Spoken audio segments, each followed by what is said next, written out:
ជំរាបសួរលោកគ្រូខ្ញុំឈ្មោះគឿងសូលីសាមកពីក្រុម SB1 ក្នុងវីដេអូនេះខ្ញុំនឹងមកនិយាយអំពីអឺ tree ដែលនៅក្នុង Ubuntu server នៅក្នុងហ្នឹងtree ហ្នឹងគឺជាការនិយាយអំពីការបង្កើត folder នៅក្នុង folder អឺ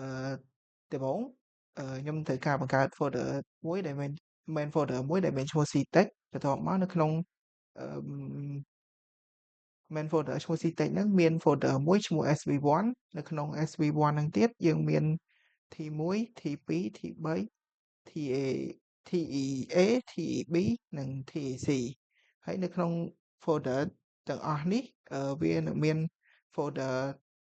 st1.sv1 រហូតដល់ st3.sv1 នេះនៅតាម folder ទាំងអស់នេះបន្តមកទៀតនៅក្នុង folder st1.sv1 រហូតដល់ st3.sv1 ហ្នឹងមាន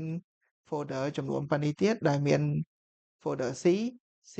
C Sharp C C++ Java និង PHP ហើយនៅក្នុង folder ទាំងអស់នេះទៀតវាមាន file ចំនួន5មាន file ចំនួន6សំទោសដែលនៅក្នុង folder រៀងៗទាំងអស់នេះមាន file ទាំងអស់នេះទៀតអញ្ចឹងដើម្បីបង្កើត folder បានខ្ញុំត្រូវវាយ command មួយដើម្បី install tree សិនដោយខ្ញុំប្រើ command sudo apt get install tree នេះខ្ញុំកន្លែងនេះខ្ញុំ remote ពី git bash ទៅកាន់ Ubuntu server របស់ខ្ញុំការវាយ password ឥឡូវវាកំពុងតែ install ឥឡូវនេះវាបាន install tree ហើយខ្ញុំធ្វើការវាយ command មួយទៀតដើម្បីបង្កើត folder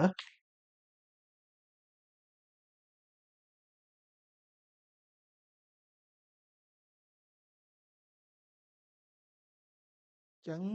បន្ទាប់មកខ្ញុំធ្វើការវាយ command នេះmkdir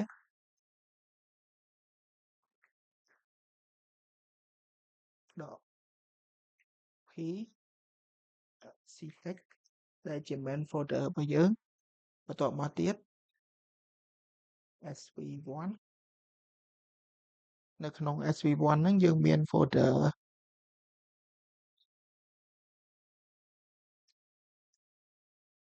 t1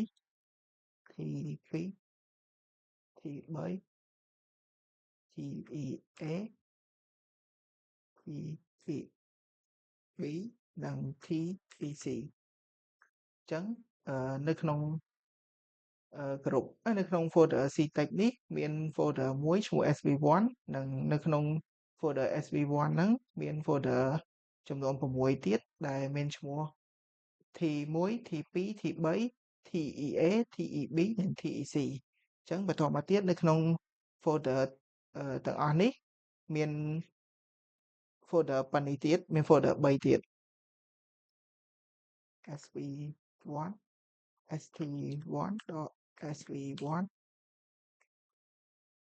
st4.sv1 st3.sv1 បន្ទាប់មកទៀតនៅក្នុង folder ទាំង3ហ្នឹងមាន folder ចំនួនប៉ុណ្នេះទៀតចំនួន5អញ្ចឹង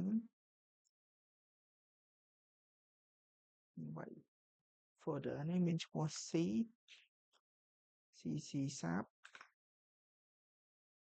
C Java និង PHP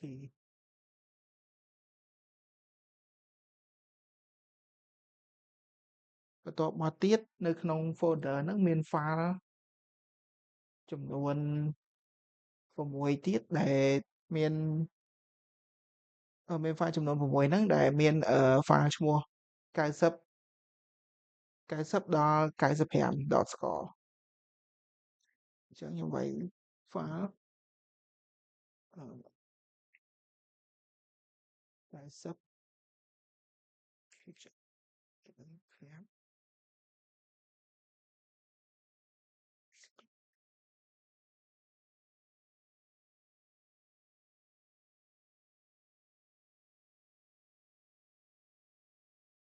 ធ្វើការ enter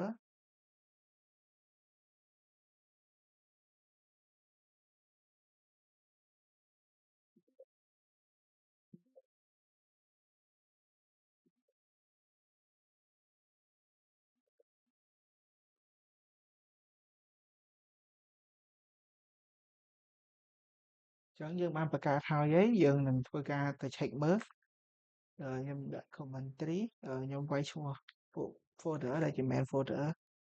ធំរបស់យើង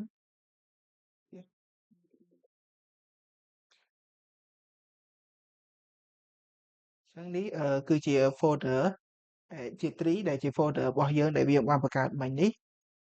ទី1វាមាន main folder មួយដែលមានឈ្មោះថា ctext បន្តមកទៀតវាមាន sub folder មួយមានឈ្មោះថា sv1 បន្ទាប់មកទៀតនៅក្នុង sv1 ហ្នឹងវាមាន t1 រហូតដល់ tacនេះ